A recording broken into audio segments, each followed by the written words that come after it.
Discord. Bingo. All right. Doing the new meetings on Mondays, even though today's Tuesday. Next week. Yeah. We had to shuffle the schedule a little bit, bro. We did. Jiu-jitsu shit got in the way, but now we can do all of it. What's that on Wednesdays now? Yeah, just evenings. Evenings are tricky, but we're making this happen. Yeah. Oh, so the jiu-jitsu kind of like bounces around, like what night you decide to go. Exactly. Yeah. Nice. That's nice. I mean, you know me, I'm pretty flexible in the evenings, so. Hell yeah, bro. How was your week? It's been good, man. We dropped a new Valley Mentality clothing line, like officially. We did the t-shirts, Circus pullovers. Yeah, that's been selling like hotcakes, bro. It has.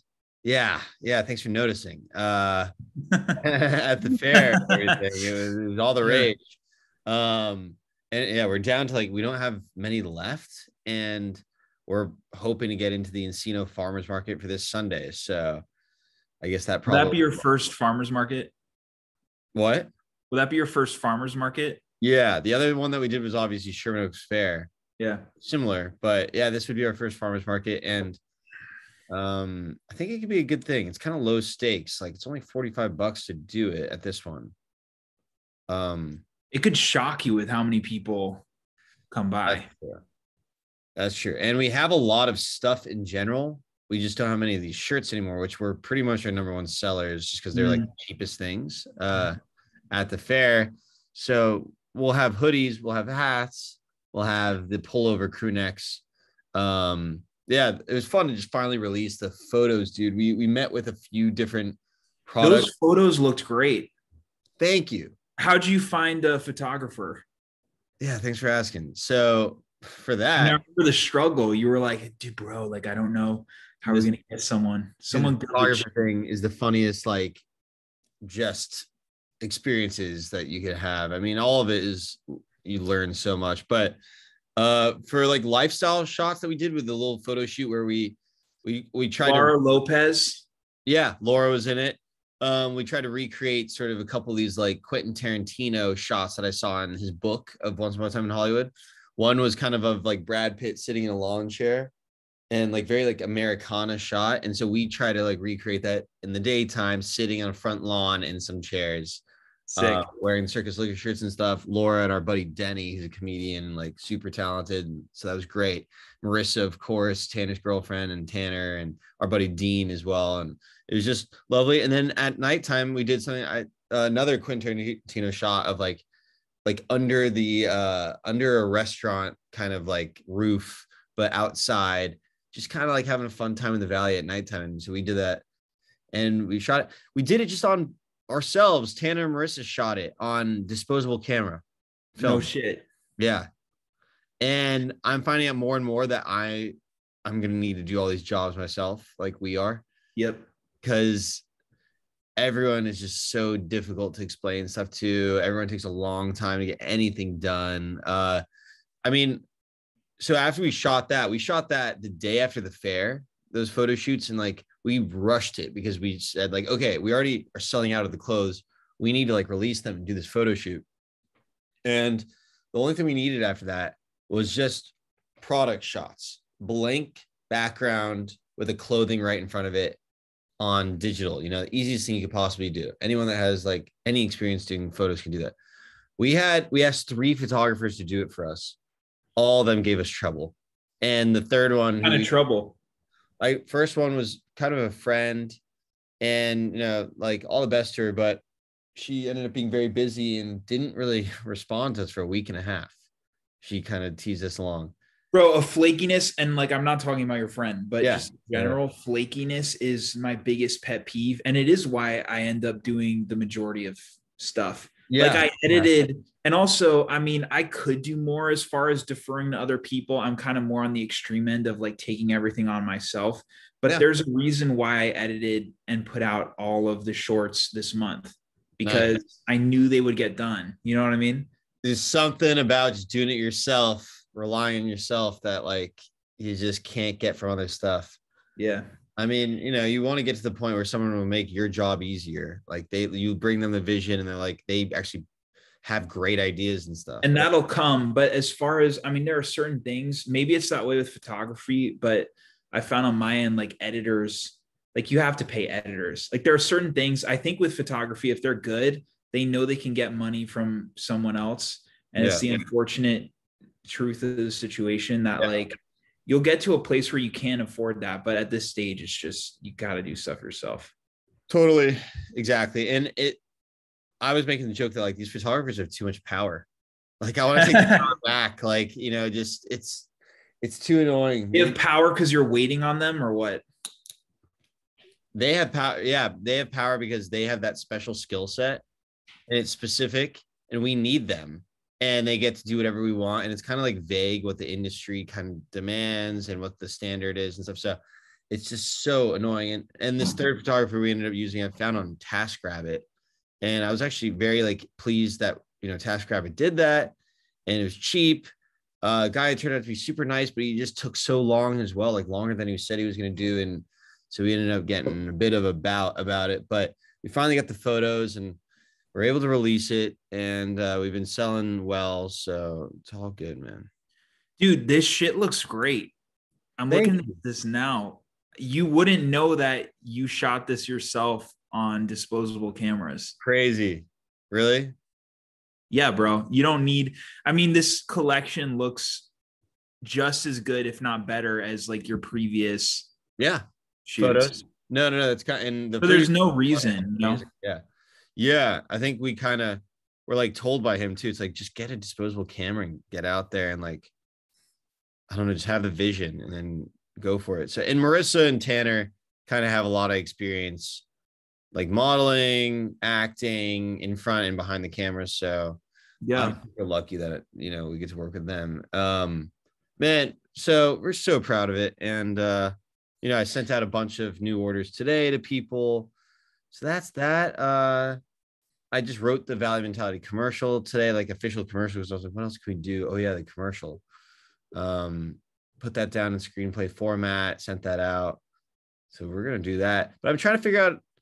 I want to find a videographer that could shoot and film, or just we'll probably shoot ourselves. Or do you need that shit?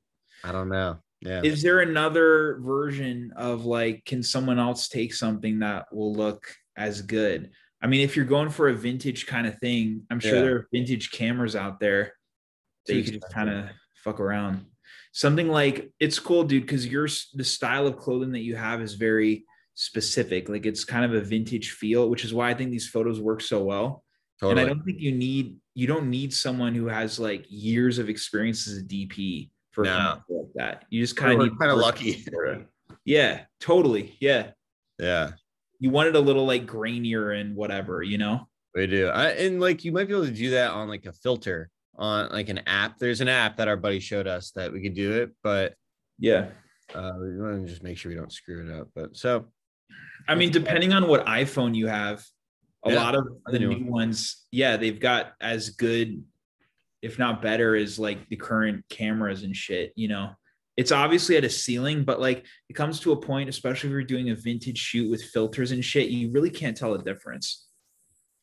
Yeah. I mean, maybe I direct this thing because I'm not going to act. I think I'm having Tanner and his girlfriend act in it. So, I mean, it's as simple as I have the script, check off that we got each scene, shot list, like how many shots I need from each side or whatever. And that's it. Hell yeah, dude. This will be your first director thing. Yeah. You wanted to do that for a while. That'll be cool. That's true. It'd be an opportunity. Make sure we get sound, make sure we get the shots, the coverage. That's it, really. What about yourself, man? I finished 31 Days of Halloween, which I'm stoked about. I'm happy I don't have to edit every day now. It's a really good feeling. Wow. I'm starting out now, fresh, like first of the month. I'm committing myself to write for 2 hours every day for a year. Oh my gosh. So that's my next endeavor. And the reason behind that, it's been a long time coming. I did the 4 hour a day thing, which is fucking brutal. You can only could only carry that on for maybe like a few weeks, but it comes to a point of burnout. And I wanted something where like, you're making consistent progress. 2 hours a day of like completely focused work is that shit stacks up. And so the thing I need now is really good polished scripts. And so I just need to put time into that. So that's my next thing. Yeah. And I always ask you this update with your current features. Like is there any specific update with that? Yeah. The one that so we have a couple things in motion. There's this one feature that, and I'm glad you brought that up. We're not totally committed to features. We're not doing shorts anymore. And so the next feature we'll be shooting will likely be in March. And it's something that I co-wrote with my producer, Ken, like a year and a half ago. And we've been trying to get it on its feet. We finally are getting some backing financially where we can actually make it a reality. So that's going to happen in like March. But as far as the script I'm working on now, it has to do with a mass suicide that I'm super stoked to write. Just like culty, like super culty and really fucked up and creepy. True story? It's definitely not a true story because it's more like supernatural, but it's based off of the Jonestown shit. Yeah. You know what that is? The drink the Kool-Aid thing. Yep. Yeah. And I've never seen something like that in a horror film before. And I think it'll be a really impactful first moment. Interesting. Yeah. I feel like there definitely has been stuff on that. I'm sure you could point to stuff, but not to say that you can't do it different and interesting and that you won't. Well, I think there's definitely been stuff on like Jonestown and like documentary type stuff, but I can't think of it. Maybe you can, but I can't. Cool. And it'd be helpful because then I can look at it for 100%. reference. But yeah. I've never seen like a fictionalized cult mass suicide thing in horror before. I've never seen that done. I think it's like really trendy right now. Like it's like literally everything's about cults. It's all cults. All of Netflix is cults. Yeah, for sure. Maybe it is more TV than anything. I feel like every True Detective has been like back is like the cult stuff. It plays on my greatest fear, which I really feel like being part of like a collective as opposed to being an individual. Like the reason I don't do well in corporations is because like as an employee and shit is because being like a cog in a machine as opposed to a fully like free person who's able to do what they want. It plays on that. So like being part of a cult where you're like a cog in that whole thing, that's probably my greatest fear. And people say like, if you're doing horror, you should think like, what's my greatest fear? How can I maximize that? Because then other people will feel it. It's super specific. Yeah, you just remind me of like a line from that TV show Chernobyl, where like everything's going wrong in Russia when like the nuclear stuff goes off, and like this old like man who like probably from the days of like Lenin and Stalin, he goes, "Don't worry, everyone. Just let them know that the state is the most important thing and that all they need to do is keep working. As long as they're giving for the state." And it's just like, it totally exemplified that the concept of communism, socialism, communism literally is a cult. Like it's that the person is a soldier, a peon just for this overall state. And that given enough to survive, the standard of the state will become good enough where it's fine. But like it was religious too. It's like in the sense that like everything is the state.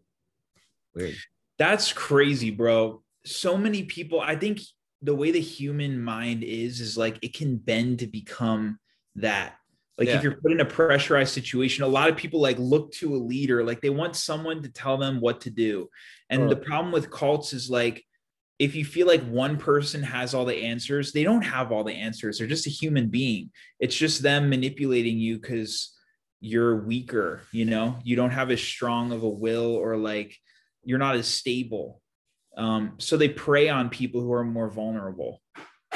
Yeah, they know how to play the role, it would appear. Yeah, play the role. Yeah. It's I'll get off my soapbox, but like I feel I feel like a lot of, schooling, the way it's set up, and then going straight to work, like working for a corporation, all that kind of shit, it like drives out that individuality of people. And yeah, and that's all I'll say about that.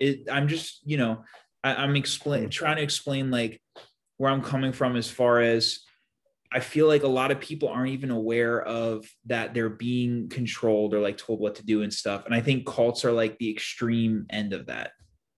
Yeah, it's funny. I've been thinking lately that I need to get more into the corporate world. Don't do it, bro. Don't do it. I'm tempted.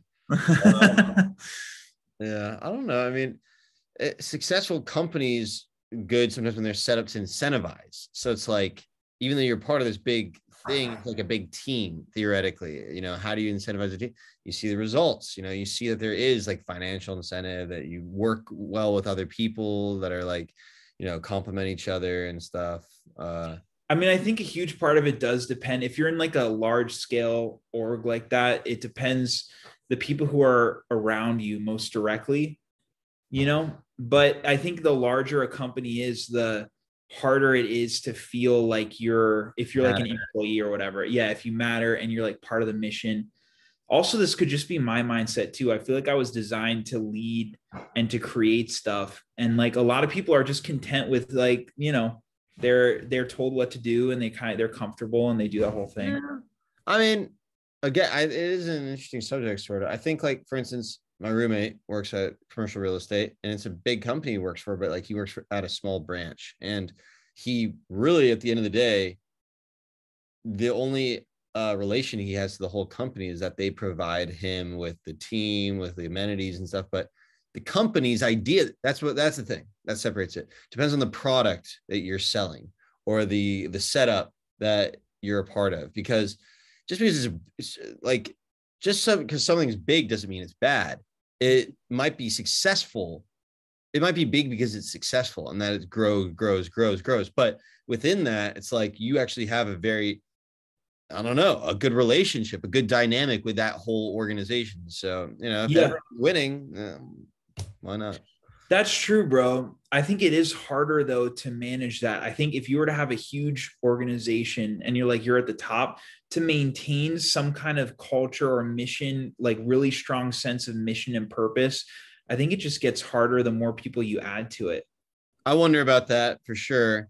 And then I have other friends, like I have a friend that works at like a medical supplies company, and she does like data for it and analyze it. Like, he has like a very important position, but like everyone does. You don't get these jobs unless you are successful at what you do. And like, she loves it. She loves like the work that she does. And it's not that she's like blindly following this company. It's more that she likes her position. And it wasn't at this company to be another one, but they like the work that they're doing.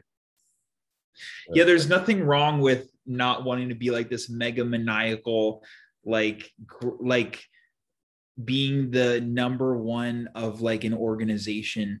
Like, I really admire that. I think if you're doing this work that you're proud of, regardless if you're like a cog in a machine, if you look at it big picture, if you're really happy with your responsibilities and all that kind of shit, those are the types of people that I would want to work in my production company, one day at the end of the day, because they're the ones who are like, they don't feel like they want to be doing something else or whatever. Like, they're really stoked about the work that they're doing. I don't think there's enough probably documented like on TV and stuff about good company culture. Like, that's really specific. And because it's just, it doesn't make that much sense when you do think about it. Like, oh, how does one person like run all this stuff? I heard the interview with Mark Zuckerberg. How is he responsible for the billions of people that are on Facebook? That's just a ridiculous amount of responsibility. But like at some of these giant medical companies, some of these like financial companies, engineering companies, it's like they're just doing kind of interesting work sometimes. I haven't done it, but it can be good.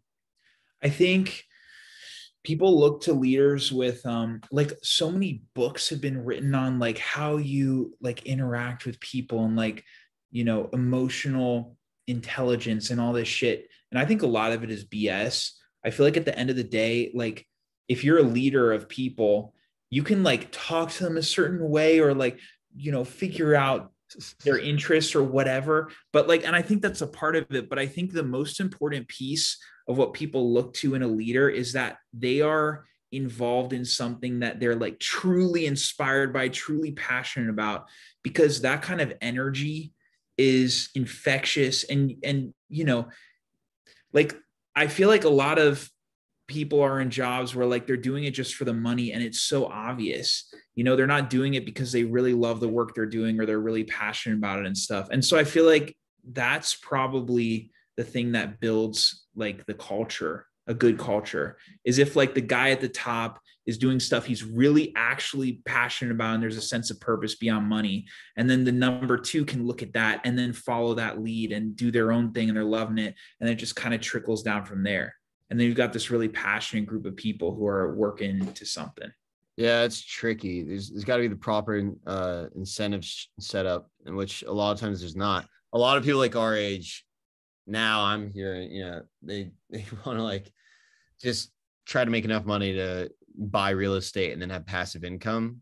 They don't want to, work really hard forever. So yeah, everyone's trying to get into real estate, it seems like. It's totally different, dude. Our generation versus like everyone else, and even more so with Gen Z and stuff. The whole thing of like working for a company and working really hard for one company for like a lot of years, and just the fact that you're working hard, you'll then be promoted and you keep looking. Like, people either want, as soon as they get out of college, they want a sense of like mission and purpose right away. Mm-hmm. Or like you're saying, they just don't want to work that hard and just want like passive income. Yeah. It's complicated.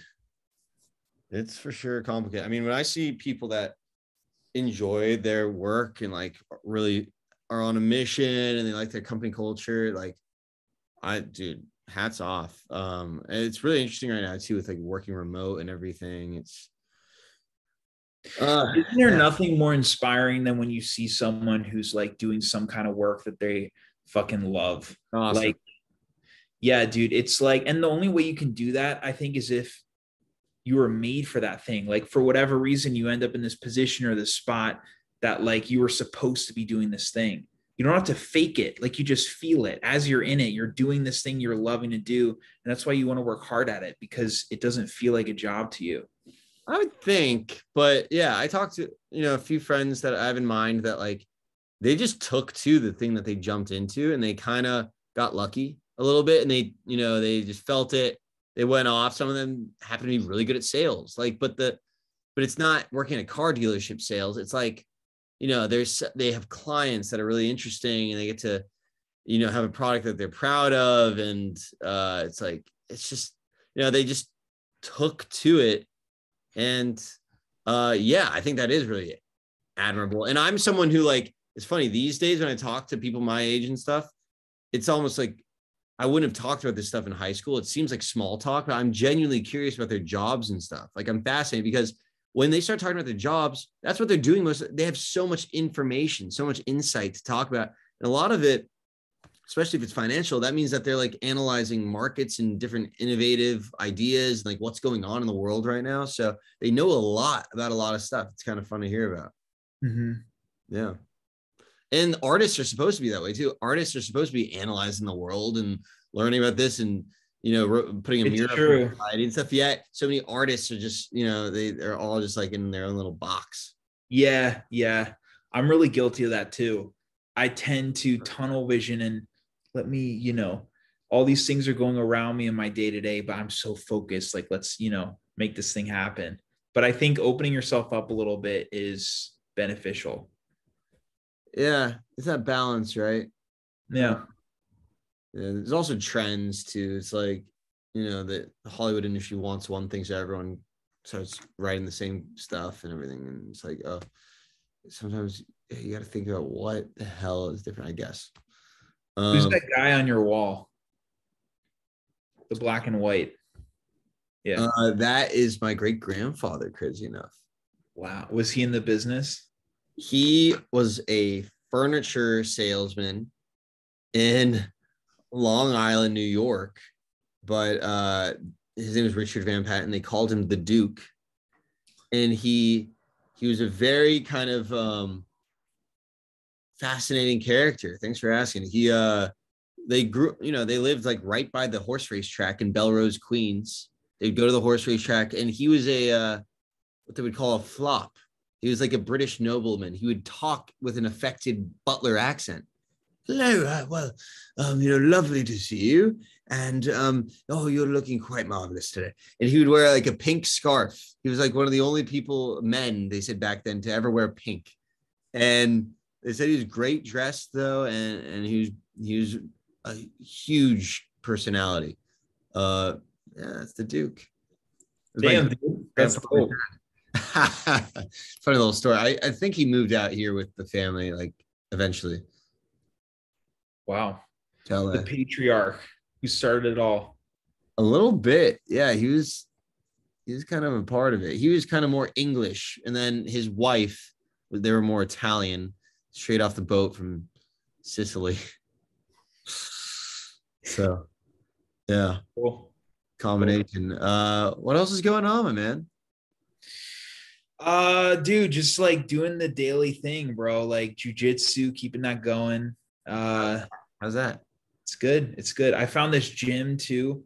I used to work out like at an LA Fitness, but there's a spot, LM Fitness, that's like super dope. It's all open and you can go outside and there are like no people there. Is it a chain? No. Wow. Which is why it's better. Like I was just over chain gyms, and I spend so much time there that I'm like, I gotta go to a place that I like. I would think so. Yeah. I'm doing Gold's Gym still. Gold's, bro. I mean, some people are dedicated to Gold's. What got you into Gold's? Why do you stay? It's just the only thing that I can think of that's not. Every gym here is so expensive except for like Fitness or 24-hour fitness. Yeah. And, Gold's are pretty good. They have like a cool outdoor area that's open since the pandemic. It's pretty busy. $100 a month. It's kind of expensive. But that's kind of it. I do that. I've been playing pickleball myself. Networking, pickleball. Oh, pickleball is the best networking. Yeah. Yeah. Yeah, dude. So I've been doing that, just staying healthy. I have a job interview tomorrow for what? To be an assistant for producer and stuff. It'd be cool. That'd be interesting. Like a personal assistant or what? Yeah, I think I'd be the second assistant. Okay. For this. Why would you want to do something like that? Beats working in a restaurant. Are you not doing the taking care of kids anymore? This would be that too. It would be assistant. Okay. Yeah. That's interesting. I wonder if that would turn into anything. If like first you're helping with the kids and stuff, and then you're like, oh, I'm an actor too, and then I wonder if that's ever worked out. Of course, it's worked out, but that's how everyone starts, buddy. Literally, like my I don't know. Do you have an example? I've never heard of a case where that's worked out. The creator of the Saw movies, Mark Berg, is a family friend. He started out as the dog walker for this guy, this big producer. That's how he got his shot. He would do everything for this producer. I forgot who it was, but oh shit. He would do everything. He would walk his dog, take care of his kids. He'd have to like leave a party and go do. And then the guy just brought him around. And next thing you know, he's schmoozing, and he got promoted, I think, to be a producer. Yeah. So this guy produced the Saw movies from the first? Yep. He put his money and like found everything. He created it. Mark Berg, Oren Koulis, and the third guy. That's their thing. Dude, I think I heard this story of like Leigh Whannell, James Wan come to the US from Australia. Okay. Oh yeah, they were the ones that found them. Yeah. Apparently they went to like a few offices or something, and like they were kind of laughed out or whatever, or people like didn't talk to them. And then these guys were like, oh yeah, like, yeah, they like took a shot on these two guys from Australia where like they didn't have any track record. Dude, that's crazy. I mean, I literally remember them about to make Saw and like then saying like, yep, I think it's gonna do good. Unreal. Have they stuck to horror since? They did a couple horror things after, but I'm not really sure. They did like House of Wax, which didn't do very well. And then they did a comedy lottery ticket with Lil Bow Wow. That was a while back. Yeah, I don't know. A little this and that, but they made so much money from Saw. Dude, it only takes one. And at the end of the day, no one really knows. Like they probably saw the little short that they did and they were like, oh man, like you can tell from that short that it has a lot of potential. But they still took a chance on it. And at the end of the day, you never know. But those stories are so dope. How it's like their story as producers is considered like one of the most revolutionary things apparently in horror movie or like just in Hollywood history of modern Hollywood. Yeah. They took a huge financial chance and then put up the money. So they got everything. You know, that was part of their deal was they got everything. And dude, they made buckets of dough. Like, yeah, they had a piece of every single Saw movie. Huge back end, everything. Yeah, like the biggest horror franchise of all time. Yeah, it just exploded. Yeah. So, dude, I think that horror has the most potential. Like every movie, like you never really know how they're going to turn out. But as far as the upside of like how much horror movies cost and then what they can make, it's like it's the best risky investment that you can make. Because I think at the end of the day, it's like people always want to see horror movies. I'm just really glad that this is a genre that I'm like that I want to do because I think financially it makes so much sense. It is super cool. What do you think about the new so Smile's doing really well, right? And then there's another horror movie that apparently did well too, the like Petrified 2 or something with the clown. What 2? Oh, Terrifier. Terrifier, yeah. Dude, I can't believe you know about Terrifier. Yeah, I saw a headline about it, but other people don't seem to know. What? Yeah. It's Terrifier was like the most successful indie film. Like I think even Saw was picked up by what Lionsgate? Yeah, Lionsgate. You know, that was like a studio movie. Yeah. This one is, I'm pretty sure it was purely indie, but I think for being a like a cult favorite, the first Terrifier was like all like diehard horror fans love this clown, and it came out right before the It movies too. So like people were already kind of like they were waiting for a creepy clown, and there wasn't really something for new a while. the new It movie, right? Yeah, the new one. Okay. So I think the Terrifier came out like probably 2016, and I think It was 2017. Yeah. But people were ready for like a creepy clown, and it was just the director Damien Leone, I think that's his name. Okay. He used to be like a special effects person, like a makeup person. And so he did all of his own stuff. And it's just like super gruesome and disgusting. Like it's basically kind of the Saw idea of like, just go for the guts and like, you know, blood and gore and all that kind of stuff. Yeah. Yeah. Horror porn. Yeah. But I have to see Terrifier 2. Yeah, man. I think it's crazy you know about it. What do you think of Smile? I haven't seen it yet, dude. Yeah. I have to. There's another movie out I want to see too called Pearl, which is like the part 2 of it was a movie called X that came out in March. And that film was fucking dope. And the director filmed X and Pearl both like back to back, and which is why like it's crazy that a director could release something in like March and then turn around and release it in November, the part 2. What's the concept of the first one? I don't know what Pearl is about, but X is about, it's like based in 1970 when this group of people wants to make a porno. Like they need the actual legit fucking big camera, and they have all the like the cheesy dialogue and all this shit. And they go out, they rent this space in this farm that's owned by this couple, like really old couple. And the old couple is creepy and weird, and they're just kind of doing their thing. And they're like, you know, like is the sins going on here and all this shit. Like more macro version, more macro. There's too many details. What's that? Be the more macro version. So it's macro? a horror. Okay, I'll go macro. Yeah. It's filming a porno, creepy old people. That's all you need to know. There we go. There we go. That's all you want. This is log line training here. Yeah. I'll put you through it, buddy boy. Dude, anything with old people, I'm there for horror. That's my fear. There's something about it. They remind me of death. Yeah. Is that's what they say it is, but also it's just like I feel like it could be gross, which is it is bad, but we'll be there one day too, and we'll be crushing it. You got to crush it as an old person. Bro, our society tucks away old people because we don't want to look at that. You know, our society doesn't embrace the elderly like they used to, or other cultures do, where they like bring them into their home and they're like the matriarch of the family. We push them away in these fucking retirement homes, and we're like, oh, like we don't want to see that shit. You're saying old people are oppressed, in other words? Yeah, dude. That's your hot take. I think old people oftentimes can't survive.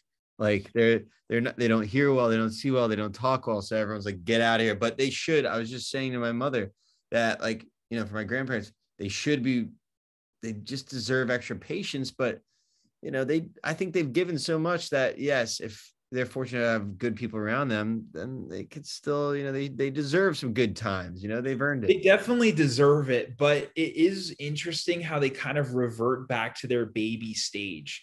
Like when you're a baby and a child, like you can't really contribute to society. You're breaking down. And yeah, you can't contribute to society.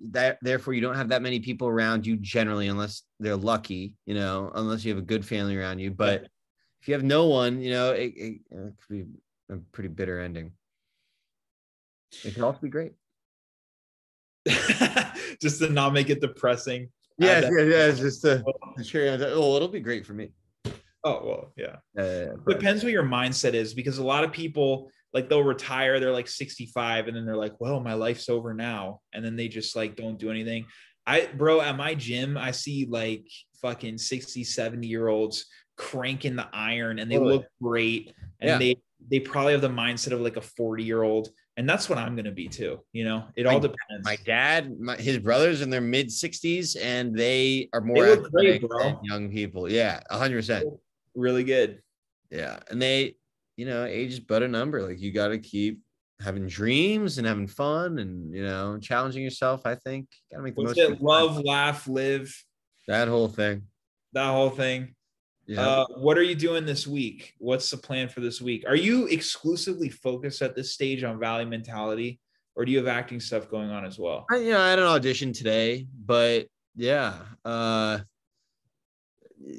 You know, the Valley Mentality stuff is like immediate that I can like yield dividends on quickly. Acting is like, it's like the long game. It's the long game. Like I want stuff for Valley Mentality to help me out with that acting. I mean, I think you're seeing success in Valley Mentality, and I feel like if things were to really shift, which they can always in acting, I think you would then start following that train. And exactly. That is my plan. That being said, what's your week looking like? I'm going to write 2 hours every day. It's my first week, and we're going to carry it on through the year. Game on, baby. I love it. And you're doing this movie in March? You're planning on it? Yeah. Nice. Okay. I'm ready to get back in the saddle, bro. It's been like, at that point, it'll be almost 2 years since I shot that first feature that's still in post. So I'm looking forward to getting back in there and doing that thing. It's a marathon. It's a marathon. Love it, man. I'm so tired. Same, bro. I can see it on your face. Yeah. Fair enough. Get some sleep. Good talking. I appreciate it. Keep the grind, bro. You too, brother. Talk to you later. All right, man. See you next week. Sounds good.